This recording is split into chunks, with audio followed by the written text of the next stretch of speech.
Amém. Como eu disse, o estudo de hoje está baseado em Colossenses capítulo 2, versos 16 ao verso 19, que nós leremos a partir de agora. O texto diz assim: Ninguém, pois, vos julgue por causa de comida e bebida, ou de festa, ou lua nova, ou sábados, porque tudo isso tem sido sombra das coisas que haviam de vir, porém o corpo é de Cristo. Ninguém se faça árbitro contra vós outros, pretextando humildade e culto dos anjos, baseando-se em visões, enfatuados sem motivo algum na sua mente carnal, e não retendo a cabeça, da qual todo o corpo, suprido e bem vinculado por suas juntas e ligamentos, cresce o crescimento que procede de Deus. Essa é a passagem da palavra de Deus que estaremos meditando nesta ocasião. Como eu já disse no estudo anterior, no capítulo 2, Paulo ele se preocupa em enfatizar a sua defesa aqui da preeminência de Cristo. E ele começa dos versos 1 ao verso 15, advertindo a igreja quanto ao cuidado que a igreja deveria ter contra as doutrinas enganosas.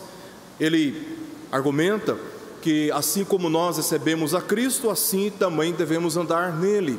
Cristo aqui está representando todo o testemunho do Evangelho que chegou à igreja de Colossos. Assim como a igreja recebeu o Evangelho de Cristo, o testemunho de Cristo, deveriam permanecer nessa fé, comprometidos com o testemunho que lhes chegou.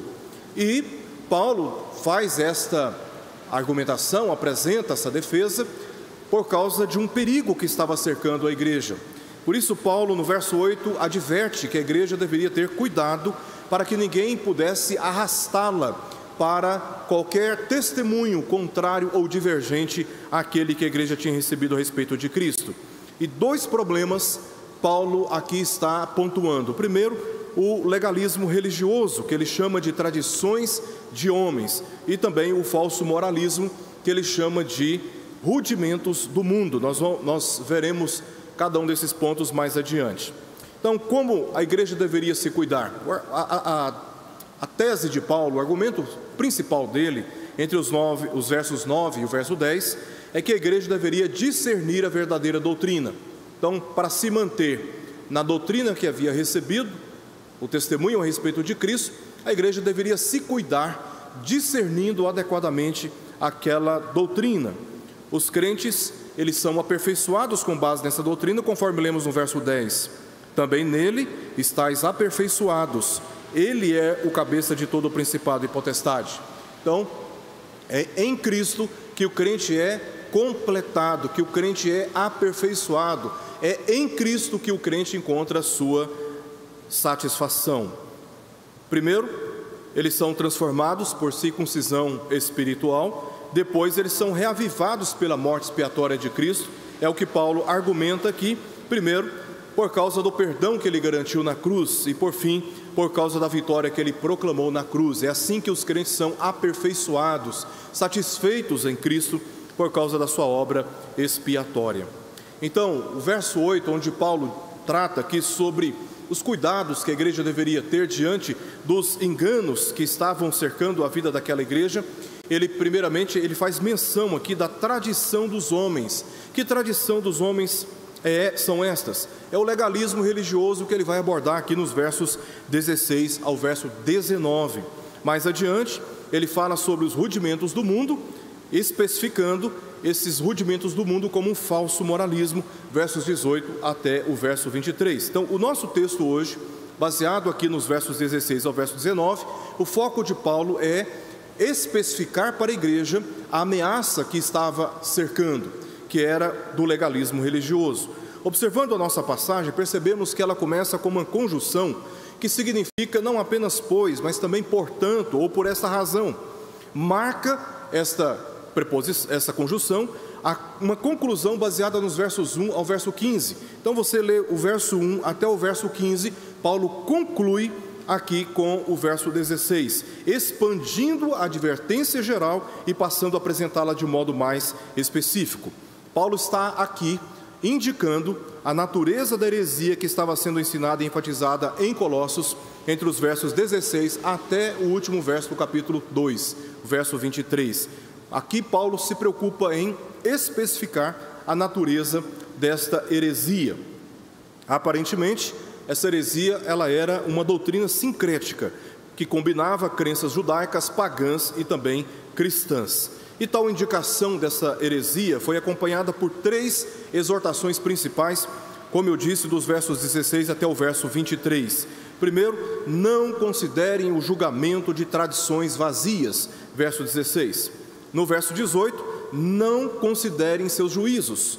E no verso 20, não se submetam às regras mundanas do falso moralismo. São 3 argumentos centrais de Paulo entre os versos 16 ao verso 23. Nessa primeira parte, versos 16 ao verso 19, o foco foi o legalismo religioso. Nós notamos aqui as frases típicas e comuns do contexto jurídico. Ele diz: ninguém, pois, vos julgue, verso 16. Depois, no verso 18, ele diz: ninguém se faça árbitro contra vós outros. Veja que o que está ocupando a mente do apóstolo Paulo é esta ameaça que havia do legalismo religioso voltada para o árbitro, para o julgamento.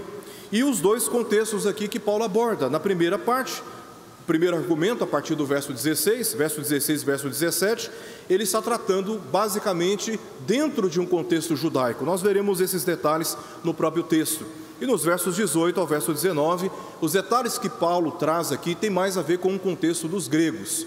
Então, o legalismo religioso, ele não é uma doutrina, um ensinamento, uma conduta presente apenas na doutrina dos judeus, mas também é presente na cultura dos gentios, dos pagãos. Ou seja, o legalismo está presente em todas as esferas religiosas e sociais da sociedade humana. Voltando os nossos olhos e a nossa atenção aqui para o verso 16 e verso 17, nessa primeira parte em que Paulo descreve o legalismo religioso dentro da cosmovisão judaica, nós lemos: ninguém, pois, vos julgue por causa de doutrina de comida e bebida, ou de dia de festa, ou lua nova, ou sábados, porque tudo isso tem sido sombra das coisas que haviam de vir, porém o corpo é de Cristo. Depois que expôs a verdadeira doutrina de Cristo e a sua superioridade na salvação, entre os versos 13 até o verso 29 do capítulo 1, e tendo reafirmado que Cristo é plenamente divino, que Ele é a única fonte de satisfação humana e o único mediador, Paulo agora passa a exortar aquela igreja a fim de corrigir a atenção, a confiança e a conduta dos crentes, porque eles foram libertados dos poderes malignos que inspiram tradições humanas e falsos moralismos. Esta é a finalidade e a intenção do apóstolo Paulo, de corrigir a igreja diante por meio dessas exortações. Então, firmados nessa doutrina, essa doutrina cristocêntrica, essa doutrina que afirma a verdade a respeito de Jesus Cristo, a sua primeira exortação foi no sentido de que não considerem o julgamento de tradições humanas. E 2 tipos de rituais foram transmitidos por tradições. Primeira, foram dietas. Nós lemos um texto: ninguém, pois, vos julgue por causa de comida e bebida. Esta é uma tradição passada de geração a geração dentro da cultura judaica. As leis judaicas envolviam dieta do povo, baseadas na antiga aliança, como, por exemplo, encontramos aqui orientações quanto a proteínas permitidas e também proibidas de animais que habitam na terra, nas águas, aves e também de insetos. Em Levítico 7, Levítico 11 e Deuteronômio 14, nós encontramos as leis relacionadas com essas dietas que os judeus observavam.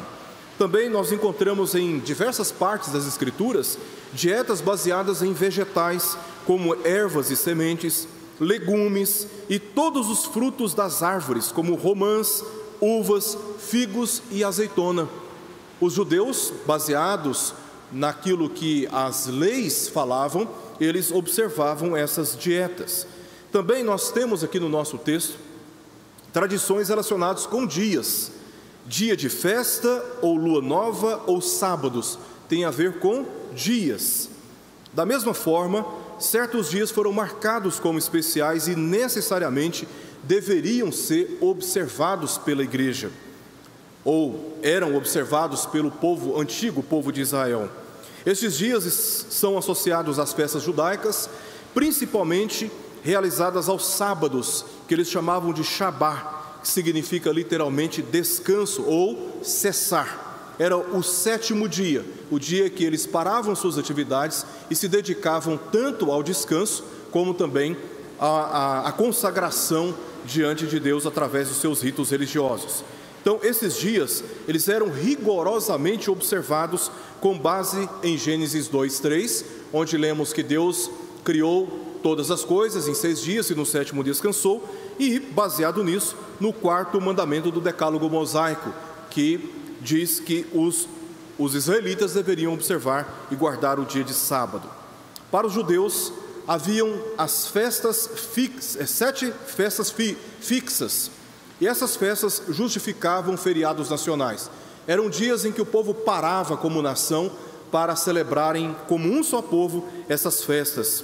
Festa da Páscoa, festa dos pães asmos, festas de Pentecostes, que era uma festa realizada 50 dias depois da Páscoa, festa das trombetas, festa da expiação, festa dos tabernáculos, era uma festa que durava 7 dias, então eles começavam o primeiro dia com uma grande convocação, uma convocação solene de todo o povo, e eles ali então marcavam o primeiro dia com festa e terminava a festa dos tabernáculos no último dia também com mais uma festa. Então eram festas realmente muito marcantes. Não são todas as festas que os judeus celebravam, mas as principais foram essas festas aqui. Além destas festas, realizavam no início de cada mês as festas da lua nova.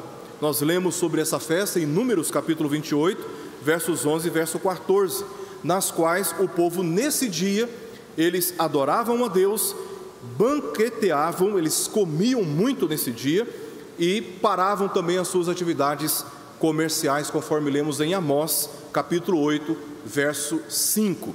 Então, essa festa da lua nova era uma festa muito importante, porque as outras festas eram anuais. As celebrações no dia de sábado, elas eram semanais, e as festas de lua nova eram as festas mensais. Sempre no início de cada mês, o povo parava para estas celebrações. O Antigo Testamento menciona festas fixas, festa da lua nova e sábados concomitantemente. Nessas passagens de 1 Crônicas 23, 31, 2 Crônicas 2, 4, 8, verso 13 e 31, verso 3, também em Neemias, capítulo 10, verso 33, e em Isaías, capítulo 1, versos 13 ao verso 14, nós testemunhamos os registros dessas festas todas sendo tratadas como um só conjunto. Festas fixas, se referindo àquelas principais festas anuais, festa da lua nova, que são as festas, como eu mencionei, mensais, e aos sábados, que eram as celebrações semanais que eles comemoravam.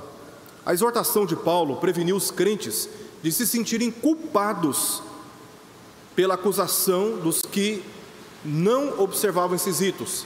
Na verdade, coloquei o texto aqui de forma errada. A exortação de Paulo preveniu os crentes de se sentirem culpados pela acusação, porque não observavam esses ritos. Os crentes em Cristo, eles deixaram de observar essas regras, especialmente no contexto grego, que era o contexto para o qual Paulo está aqui remetendo a sua epístola. Então, os gregos, os gentios, eles não tinham essa tradição, mas essa tradição estava sendo imposta por judeus, por falsos mestres na cidade de Colossos, tentando obrigá-los a observar essas mesmas tradições. E esses falsos mestres estavam tentando impor sobre eles essas tradições, e muitos crentes estavam se sentindo certamente culpados por causa destas exigências. E Paulo argumenta contra essas tradições, baseando naquilo que ele diz no verso 17, que todas essas coisas serviram apenas de sombra a respeito de Jesus Cristo. Tá? Então, esta é a razão. O verso 17 começa dizendo: porque tudo isso tem sido sombra das coisas que haviam de vir, porém o corpo é de Cristo. O corpo é de Cristo. Uma sombra tem contornos. Você olha para uma sombra, você vê os contornos, mas você não tem clareza daquilo que a sombra está projetando. Assim foram as tradições antigas dos judeus. Elas projetavam a vinda de Cristo, mas eles não tinham uma noção muito exata sobre como seria Cristo e como seria exatamente a obra de Cristo. Mas eles tinham as indicações da vinda de um Messias que haveria de reinar e libertar o povo da escravidão e também da opressão. O povo tinha uma perspectiva nebulosa, apenas como se fosse apenas um esboço do que seria. Por isso, quando Cristo veio, quando o Messias se revelou, o povo ficou sem condições de identificar rapidamente quem era Cristo. Foi necessário que Cristo apresentasse os sinais messiânicos para que houvesse lucidez e discernimento exato e seguro de que de fato ele era o Messias. Por isso ele chegou fazendo sinais.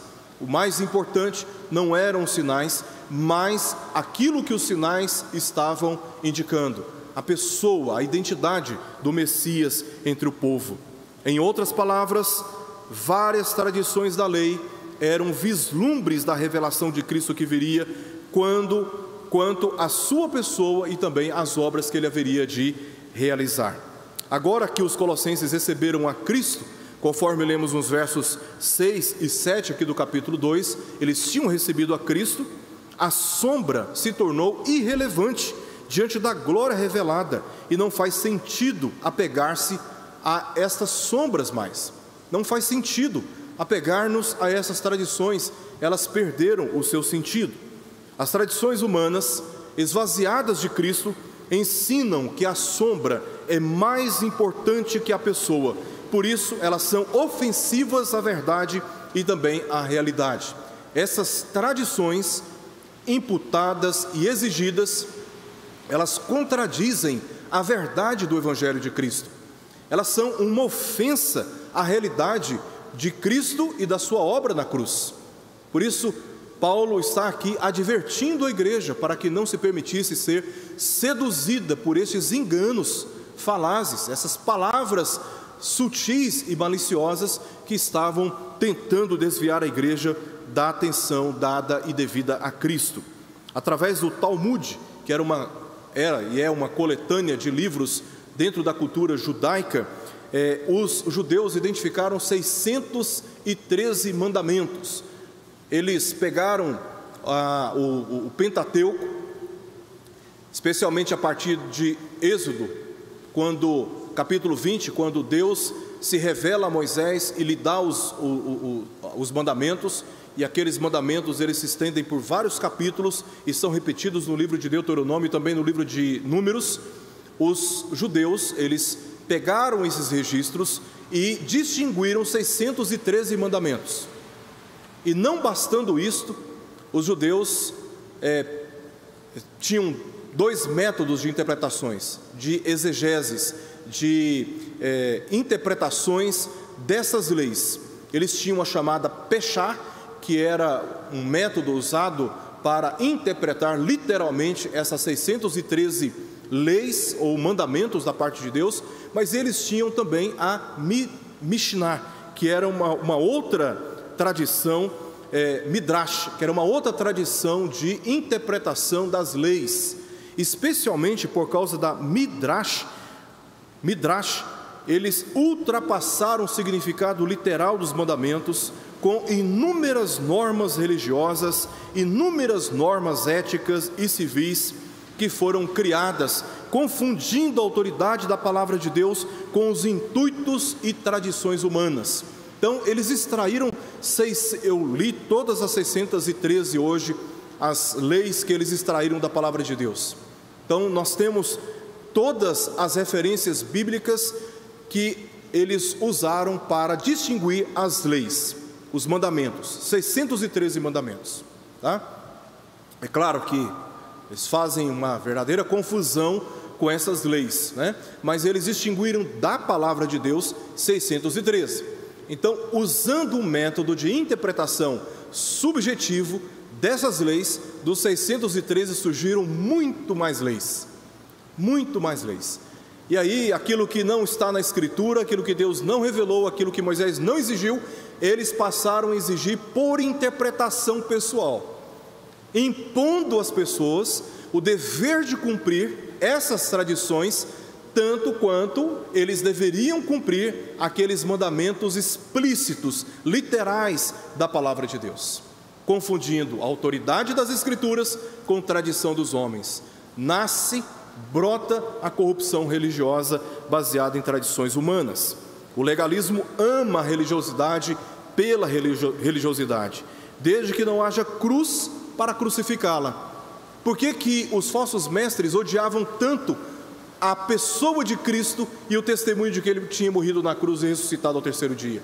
Porque Cristo, na suficiência do seu ser e da sua obra, estava anulando, estava superando todas essas sombras, todos estes ritos, todas essas expectativas messiânicas.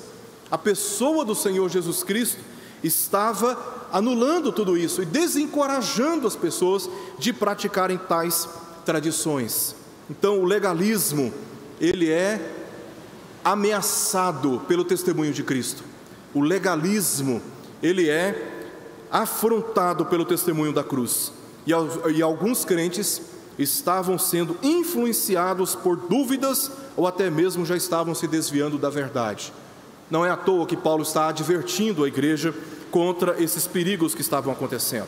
O argumento de Paulo é que tudo o que precisávamos e precisamos para a salvação e santificação foi realizado por Cristo na cruz. Foi o que ele disse nos versos 11 e verso 15 aqui. Esse é o argumento do apóstolo Paulo. Esse é o argumento da verdade, esse é o argumento da palavra de Deus. Tudo que nós precisamos para a nossa salvação e para a nossa santificação, até a segunda manifestação de Cristo, já foi suprido, E ele argumenta isso nesse texto, verso 11, a nossa circuncisão, a nossa conversão é a circuncisão de Cristo. Verso 12, o nosso batismo, ele é representado pela ressurreição de Cristo. A ressurreição do Senhor Jesus nos concedeu uma nova vida, que o batismo, ele significa. No verso 13, a nossa vida é resultado do perdão conquistado por Cristo, e a vós outros que estáveis mortos pelas vossas transgressões e pela incircuncisão da vossa carne, vos deu vida juntamente com ele, perdoando todos os nossos delitos. No verso 14, a nossa justificação se deu pela justificação de Cristo. Verso 14, tendo cancelado o escrito de dívida que era contra nós e que constava de ordenanças, o qual nos era prejudicial, removeu-o inteiramente, encravando-o na cruz. E no verso 15, a nossa vitória é a vitória de Cristo.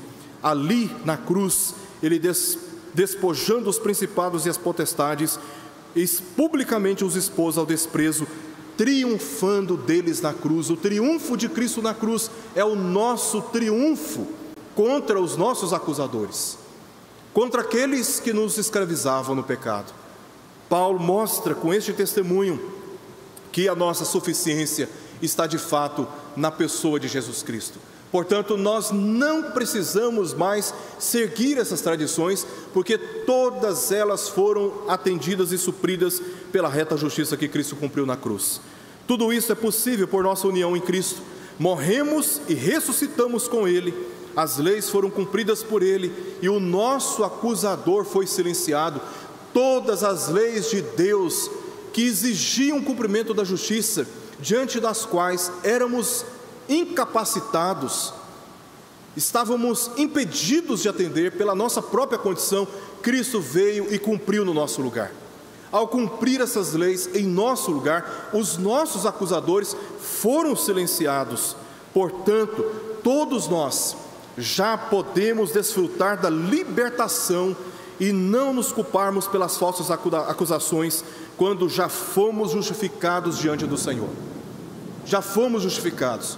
O testemunho diz que Deus nos libertou do império das trevas e nos transportou para o reino do Filho do seu amor, no qual temos a redenção, a remissão dos nossos pecados. Então não há mais acusação contra os eleitos de Deus, porque toda a nossa necessidade foi suprida pela justiça de Cristo na cruz. A segunda parte do nosso texto, segundo argumento de Paulo, ainda falando sobre o legalismo religioso, agora com uma atenção especial voltada para o contexto grego, o contexto gentílico, ele diz: ninguém se faça árbitro contra vós outros, pretextando humildade e culto dos anjos, baseando-se em visões, enfatuado sem motivo algum na sua mente carnal, e não retendo a cabeça, da qual todo o corpo, suprido e bem vinculado por suas juntas e ligamentos, cresce o crescimento que procede de Deus. Assim como os crentes firmados na verdadeira doutrina não deveriam mais se sujeitar às acusações por não estarem cumprindo as tradições dos judeus, as tradições da lei de Deus, porque Cristo já satisfez todas elas. Ainda firmados nessa doutrina, segundo a exortação de Paulo, foi no sentido de não considerarem os juízos que ascendem das tradições humanas.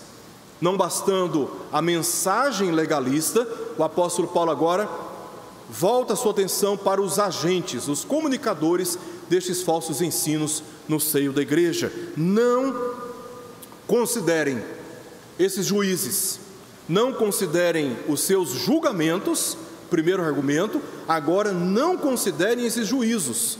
Ninguém se faça árbitro contra vós outros. Então, ignorem esses juízes.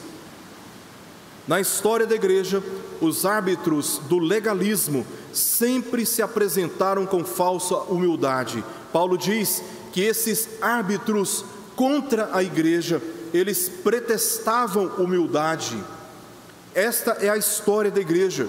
Esses legalistas, esses falsos mestres, eles sempre se apresentaram com falsa humildade, tendo forma de piedade, mas negando o poder que está somente em Cristo Jesus.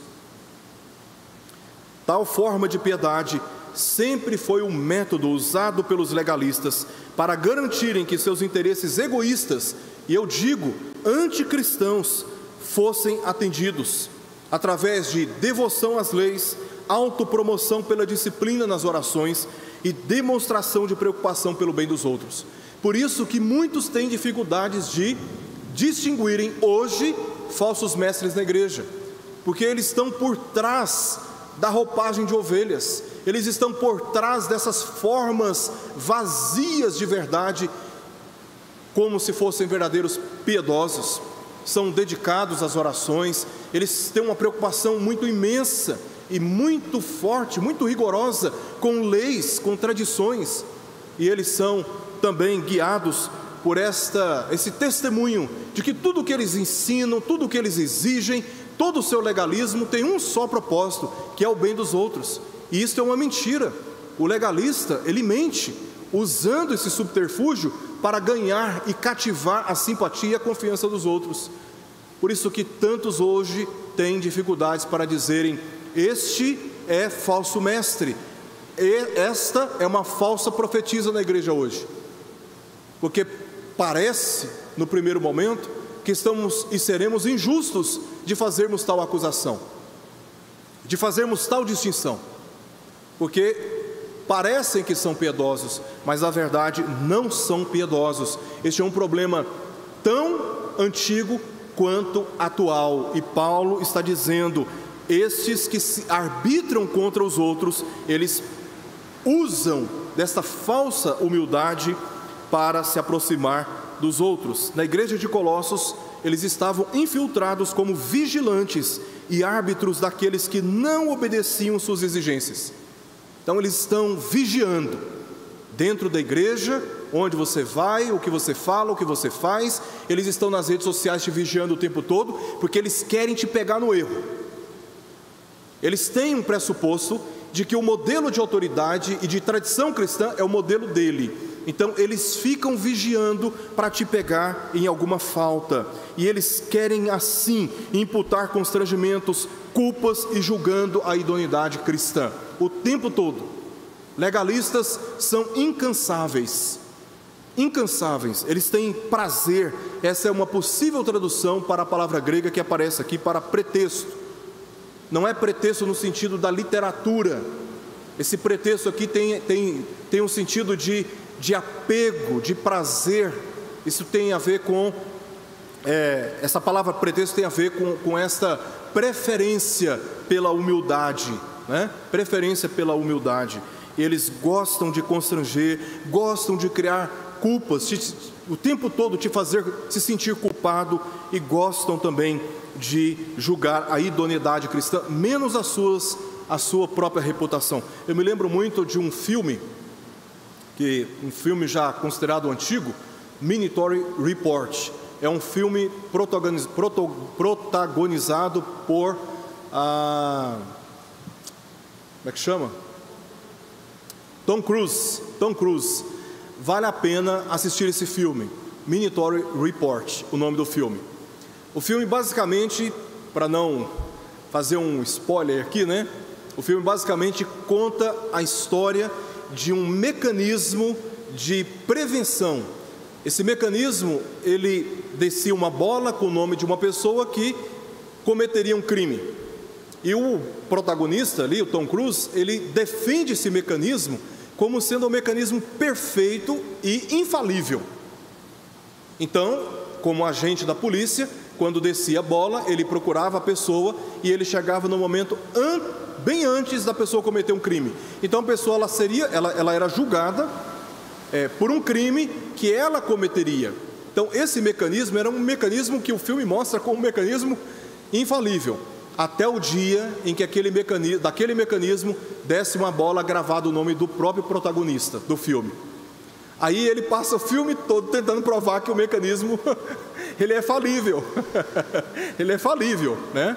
Então, para os outros, a regra é muito mais rigorosa. Mas quando nós que julgamos os outros cometemos as mesmas falhas que julgamos os outros, aí nós tentamos minimizar, atenuar a nossa falta e a nossa própria culpa. Assim são os legalistas nos nossos dias, que funcionam como verdadeiros falsos mestres. Eles estão se expondo por trás de uma falsa piedade, mas na verdade o que eles querem é conturbar a sua consciência em relação à graça de Deus manifesta em Cristo Jesus. O pior de tudo é que o seu pretexto, o seu apreço pela humildade estava conectado com a adoração de anjos que as Escrituras proíbem. Veja o que estava por trás do legalismo: o culto aos anjos.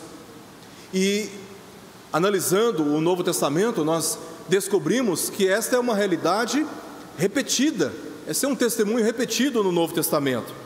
Precisamos considerar que o legalismo é inspirado por espíritos enganadores e ensinos de demônios, diz o apóstolo Paulo em 1 Timóteo capítulo 4, versos 1 ao verso 5, que visam manter as pessoas escravizadas naquilo que foram libertas por Cristo, ao invés das pessoas desfrutarem da graça de Deus, vivendo uma vida verdadeiramente piedosa, as pessoas são mantidas debaixo de culpas.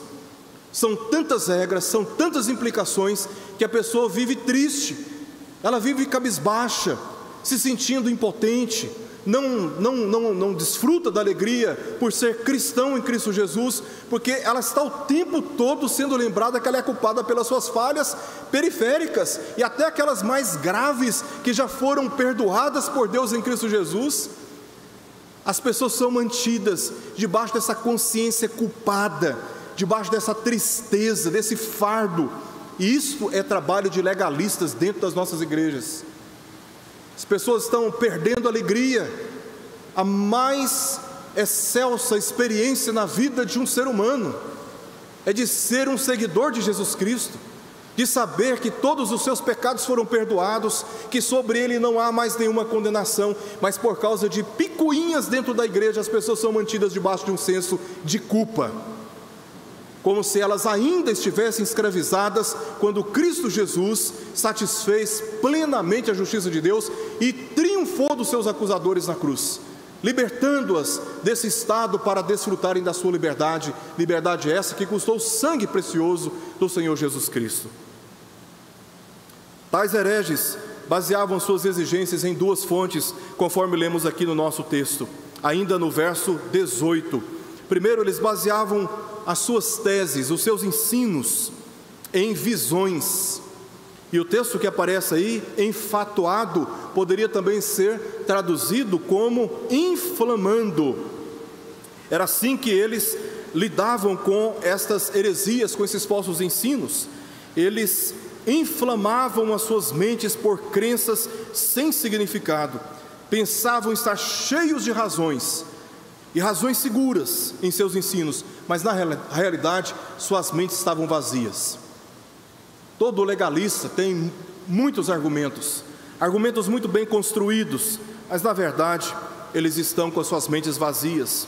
A segunda fonte do seu pensamento, embora acreditando estar em contato com alguma realidade espiritual superior, em conexão com os anjos, embora eles estivessem vivendo essa espiritualidade estranha para o seio da igreja, como os falsos profetas na atualidade que desprezam hoje, os falsos profetas hoje, que desprezam as escrituras, alegando experiências místicas mais excelentes do que as próprias escrituras, como ouvir a voz do Espírito Santo, ter visões de anjos, adivinhações, a prática de mandigas dentro da igreja, revelações e presságios por meio de visões e sonhos e etc.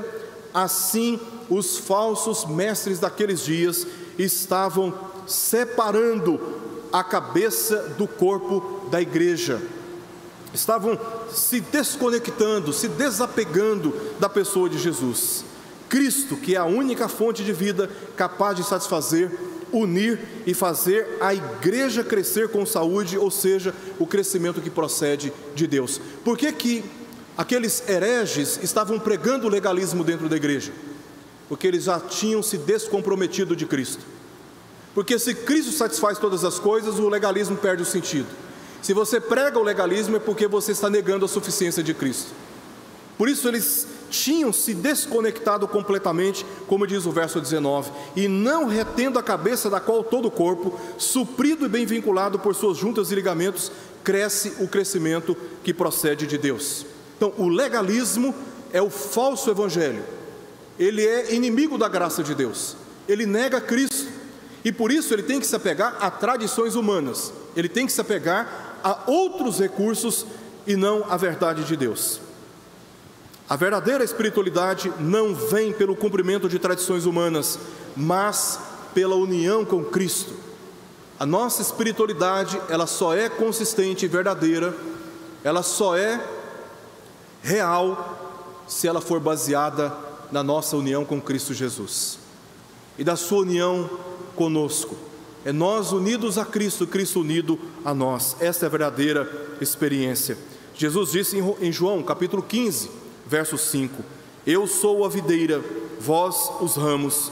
Quem permanece em mim e eu nele, esse dá muito fruto. Por quê? Porque sem mim nada podeis fazer. A igreja, que é o corpo de Cristo, depende da sua cabeça, depende de Cristo, porque Cristo é a única fonte de vida capaz de satisfazer, unir e fazer a igreja crescer com saúde, o crescimento que procede da parte de Deus. O problema central dos legalistas era e ainda é a negação de Cristo. Eles controlam, ainda hoje, eles controlam as massas com ameaças, eles criam medo de maldições, ostentam poderes espirituais sobre os demônios. Eles fazem questão de trazer pessoas possuídas por demônios à frente para ostentarem os seus poderes e assim passarem a impressão de que eles têm poderes espirituais distintos de toda a igreja. Eles flertam com o animismo, estão o tempo todo lançando recursos que a igreja deve se apegar, amuletos, são símbolos, são objetos. Eles flertam com o animismo, eles promovem campanhas de disciplinas religiosas escravizantes, pessoas que sobem escadas longas de joelho, fazem longas caminhadas, são pessoas que entram em campanhas de jejuns e orações desumanas, e ainda, sob a ameaça de que se quebrarem tais jejuns, eles experimentarão a ira de Deus, porque o legalismo ensina que qualquer benefício da parte de Deus só pode ser alcançado com esforço humano, não confia na graça de Deus e não reconhece Cristo como suficiente mediador entre os homens e Deus, e que somente por Ele Deus ouve as orações e Deus atende as orações. Não, o legalismo vai dizer que isso não é suficiente, é necessário você se submeter a disciplinas religiosas escravizantes. Os falsos mestres, os legalistas dos nossos dias, eles promovem falsas expectativas e induzem as pessoas a darem o que lhes resta, pelo engano de que podem barganhar com Deus. Isso é tão antigo, meus irmãos, como atual. Os problemas que Paulo está tratando aqui com a igreja, advertindo, dizendo: igreja, você precisa ter cuidado, como ele diz, para que ninguém vos venha enredar. Porque havia naqueles dias, como ainda há nos nossos dias, legalistas que negam a Cristo. São religiosos que exaltam outras cabeças na igreja e disfarçadamente negam a suficiência da pessoa e da obra de Jesus na salvação, substituindo por relíquias, por homens e por templos. Esse é o falso evangelho, esse é o evangelho do engano, esse é o ensino de demônios, que está o tempo todo tentando desviar a atenção da igreja de Cristo para outras realidades, para outras situações. Então, resumindo o nosso estudo de hoje, para fixar melhor aqui a estrutura do texto que nós estivemos analisando, vamos fazer aqui um breve resumo.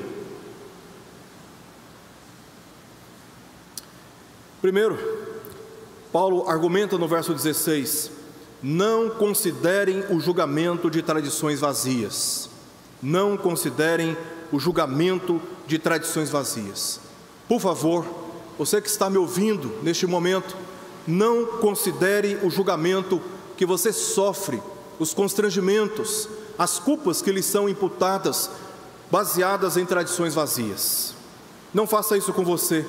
A lei é uma sombra, Cristo é a substância. Cristo é a suficiência de todo cristão.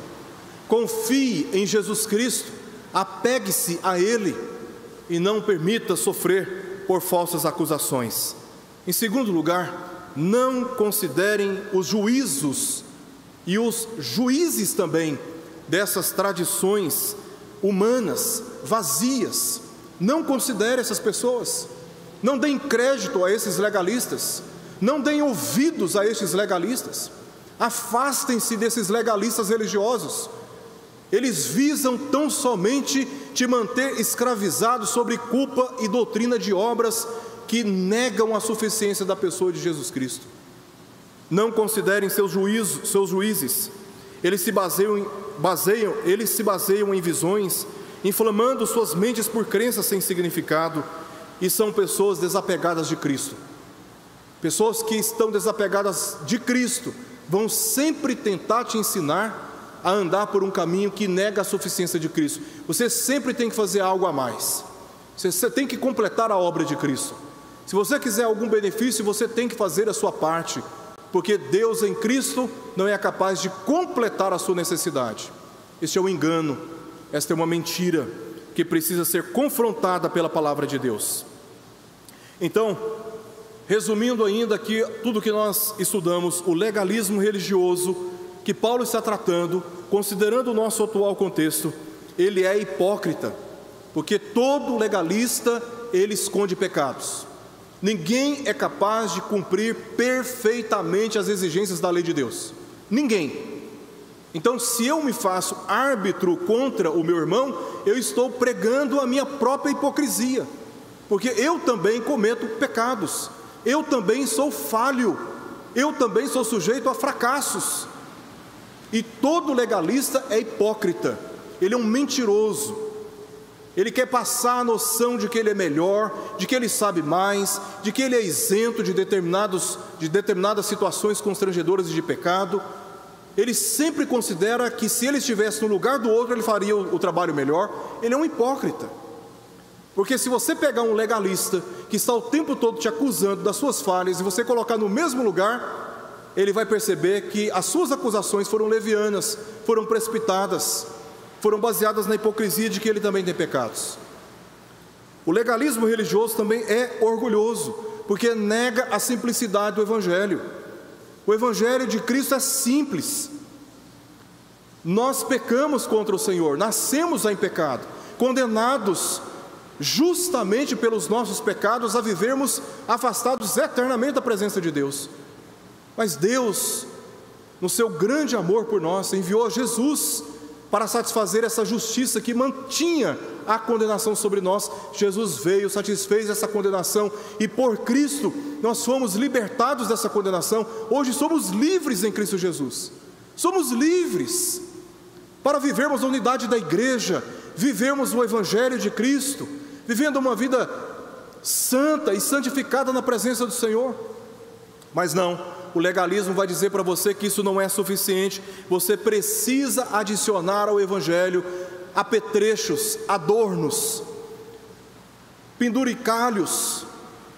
O legalista vai dizer para você que você, além do Evangelho, que é suficiente para a sua salvação e para a sua santificação, ele vai dizer para você como tem que ser o seu corte de cabelo, vai dizer para você como tem que ser a sua roupa, que músicas que você pode ouvir, os lugares que você pode frequentar. O legalista religioso vai te cercar de tantas regras, que o principal, o essencial, o fundamental vai perder o seu valor, porque você vai ficar muito mais preocupado com coisas periféricas da fé do que com o essencial da fé, com aquilo que é essencial da fé. Eu não me esqueço, lá nos Estados Unidos, quando eu tinha um cabelo grande, né? Pode parecer estranho para alguns, mas eu tinha um cabelo grande no ombro. Eu me lembro que um dia uma pessoa me viu com aquele cabelo e falou: você precisa de conversão. Como aquilo me machucou. Eu, crente em Cristo, ciente da minha fé na pessoa do Senhor Jesus, ser acusado de ser um descrente, ser acusado de ser alguém que tenha negado a Cristo por causa do meu cabelo, não por causa da minha negação de fé, mas por causa do meu cabelo. Como aquilo me machucou. Hoje essas coisas não me machucam mais. Hoje essas coisas não me machucam mais. Eu me lembro, numa outra ocasião, eu uso 2 anéis. Me lembro de uma vez uma pessoa muito incomodada de eu estar com 2 anéis. Eu acho que a pessoa estava perdendo noites noites em claro, estava passando noites em claro, preocupada com o fato de eu usar 2 anéis. Não aguentou, veio me perguntar, me questionar por que eu usava 2 anéis. A minha resposta foi simples: um anel é símbolo da minha aliança com a minha esposa, o outro anel é símbolo da minha aliança com os meus filhos. Eu tenho um pacto com os meus filhos de nunca os abandonar, de os amar todos os dias da minha vida, até a minha morte. Eu tenho um pacto com a minha esposa, eu tenho um pacto com os meus filhos. Podem me julgar porque eu tenho 2 anéis, não tem problema. Outra vez eu me lembro de ter ido passado uma semana como missionário em 3 aldeias Carajás, no norte do Tocantins. Aldeias de Curerê, Xambioá e Uarelantã. 3 aldeias Carajás. Fiquei uma semana pregando o Evangelho, passando noite em oração naquela aldeia.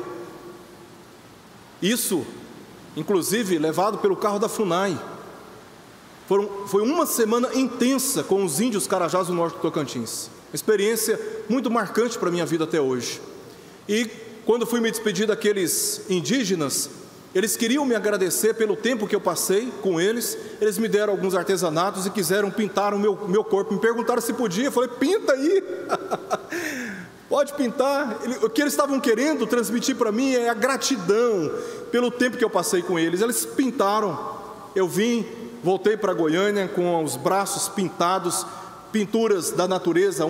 Acho que foi um jabuti, o casco do jabuti, o outro foi algum outro animal lá. Uma coisa muito bonita que eles fizeram, no braço inteiro. E eu cheguei num sábado, eu me lembro que no domingo de manhã eu ia pregar numa igreja muito tradicional aqui em Goiânia. E quando eu cheguei naquela igreja e cheguei com o braço pintado, eu que não era, na ocasião, não era um pastor ordenado, né? E aí fui questionado porque eu estava com os braços pintados. Como essas coisas me machucam, elas me incomodam, mas elas em nenhum momento hoje, essas coisas não me desanimam na minha fé, de forma alguma, porque eu aprendi aprendi a não considerar julgamento de tradições vazias e não considerar esses falsos mestres, esses hipócritas legalistas que estão o tempo todo nos julgando pelas aparências e não por aquilo que é essencial, a simplicidade do evangelho que nós confessamos, a nossa fé em Jesus Cristo e que nos une como Igreja Presbiteriana do Brasil com outras igrejas como a Assembleia de Deus, Igreja Batista, Igreja Cristã Evangélica, Igreja do Evangelho Quadrangular, que nos une pela simplicidade do evangelho. Mas o legalista vai tentar te convencer que essa simplicidade do evangelho tem que ser negada, porque existem outros elementos que precisam ser acrescentados como se fossem essenciais, quando na verdade não são essenciais. O legalismo religioso também ele é seletivo, porque já que nós não podemos tudo, nós escolhemos aquilo que nós podemos atender. Então nós focamos no aspecto, mas não conseguimos focar em todos os aspectos. Alguns vão focar só na letra, vai tentar te pegar quando você falha na letra, na palavra. Outros vão focar na oração, vão tentar te pegar de alguma forma na oração. Você não está orando como eu acho que você tem que orar. Eu não estou vendo você em reuniões tanto quanto eu gostaria que te ver, porque eu também estou nessas reuniões e não te vejo. Então o legalista religioso, ele é seletivo, ele tem um foco. Só que saia desse foco e observe a vida desse legalista em outras esferas. Você vai perceber que eles são, como eu já disse aqui, eles são hipócritas, eles estão negando, escondendo falhas. Eles só cobram aquilo que eles estão vivendo. Aquilo que eles não vivem, eles fazem vista grossa, tratam com discrição. São legalistas religiosos. E eles precisam ser distinguidos. E se nós não tratarmos de forma clara essas questões, nós vamos ouvir essa palavra e vamos continuar sem saber como discernir o legalismo dentro das nossas igrejas.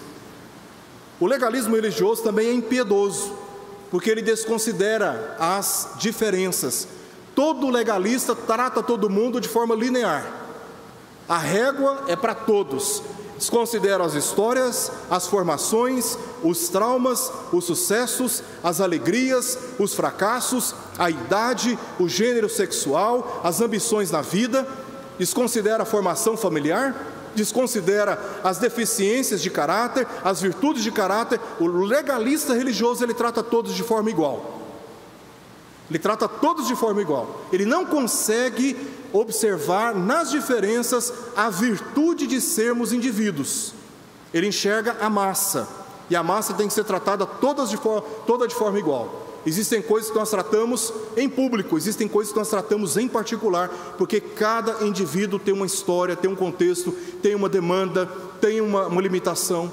Mas o legalista, ele nega isso, ele nega as diferenças. Por isso todo legalista é impiedoso. Ele não está nem aí para a sua vida. Ele só quer satisfazer a ambição por poder sobre você. Ele não está interessado na sua vida. Ele está interessado em enaltecer a sua própria ambição por poder sobre a sua vida. Tentar provar para si mesmo o tempo todo de que ele tem poder sobre a sua vida. É o mecanismo do controle.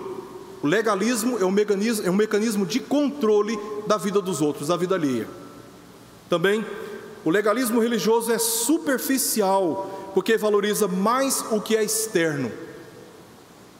Não importa o que você pensa, não importa o que você crê, não importa qual foi a sua intenção, ele está o tempo todo apegado a coisas externas, principalmente na sua aparência física, né? Principalmente nas coisas externas. Então, se o indivíduo está na igreja todo domingo, para mim que sou legalista, está ótimo, aquele irmão está bem com Deus. Se ele não está todos os domingos na igreja, o meu entendimento é que tem um problema, tem uma coisa errada. E às vezes aquele que está na igreja, ele está por pura religiosidade, mas ele não tem qualquer compromisso com Cristo. Ele vem, ele justifica a sua consciência religiosa, sai da igreja e continua vivendo a vida como se a palavra ouvida naquele culto não tivesse a menor importância. Enquanto outros que não frequentam a igreja com a mesma assiduidade, pode ter uma vida completamente mais profunda com Deus e muito mais comprometida com Deus. Mas o legalista religioso, ele é superficial, ele está em busca de aparências, porque a vida dele é uma aparência. Então ele procura nos outros aparências que o satisfazem. O legalista também religioso, o legalismo religioso, ele é mesquinho, porque ele se apega ao que é periférico. O legalista religioso está o tempo todo tentando te controlar naquilo que é periférico, o tempo todo tentando te censurar, o tempo todo tentando te humilhar por aquilo que é periférico. Aquilo que é essencial, ele não te pega falhando, ele te pega falhando em coisas que são pequenas, e ele transforma as coisas pequenas em coisas grandes e que justificam constrangimentos e culpa contra você. O legalismo religioso também é incoerente. Geralmente ele cobra o que ele não faz, ele cobra dos outros o que ele não faz e não tem disposição para fazer. Esse é o legalista religioso, ele é incoerente. Ele é incoerente e tem muitos argumentos. Esse não é o meu dom, Deus não me chamou para isso, esse não é a minha função. Ele usa esses argumentos para se esquivar da verdadeira realidade que ele precisa encarar na sua própria vida, a incoerência. Você não pode cobrar dos outros o que você não está disposto a fazer. Aliás, quem cobra muito, como diz a própria Escritura, é cobrado. A quem muito é dado, muito é exigido. Por fim, o legalismo religioso é ingrato. Ele não aceita, ele não experimenta a graça de Deus e fica o tempo todo tentando privar os outros de experimentarem a graça de Deus. O legalista religioso, ele é ingrato. Ele é ingrato. Ele não aceita receber a salvação de graça. Ele tem que justificar para si mesmo, através das suas obras, que ele é merecedor das dádivas de Deus, das bênçãos de Deus. E ele fica cobrando que os outros vivam da mesma forma. Salvação é de graça, meus irmãos. Salvação é de graça. Nós não temos nada a oferecer a Deus em troca da salvação. Porque se tivéssemos, é como se estivéssemos dizendo que as nossas obras têm um valor semelhante ou superior do próprio Filho de Deus. Ora, que obra posso oferecer a Deus que equipara ao valor do Filho de Deus pendurado naquela cruz, derramando o seu precioso sangue? Isso é uma ofensa. O legalismo é uma ofensa contra a graça de Deus. E o legalista, além de não experimentar a graça de Deus, ele fica o tempo todo tentando impedir que os outros experimentem da graça, da alegria, da paz, da liberdade em Cristo Jesus. Para terminar, o legalismo religioso prega que para o crente obter tudo o que necessita, precisa seguir a Cristo. O Evangelho prega que o crente segue a Cristo porque já obteve tudo do que necessita. Vamos orar? Senhor, em face das verdades da Tua Palavra e dos conselhos que ela nos permite, ó Deus, meditar nessa noite, pedimos a Ti que nos dê, ó Deus, a lucidez bíblica da pessoa e da obra de Jesus Cristo, a fim de não considerarmos as acusações de tradições vazias, nem os juízes do legalismo, que o tempo todo, por negarem a Cristo, tentam impor sobre nós culpas que o Senhor mesmo já removeu inteiramente na cruz, através do Teu Filho. Nós oramos ao Senhor e Te pedimos que abra os olhos do nosso entendimento, para que saibamos discernir os perigos em nossa volta, mantendo os nossos olhos, a nossa atenção, a nossa fé, a nossa conduta inteiramente voltados para a pessoa do Senhor Jesus, o autor e consumador da nossa fé. Nós oramos por isto, em nome de Jesus. Amém.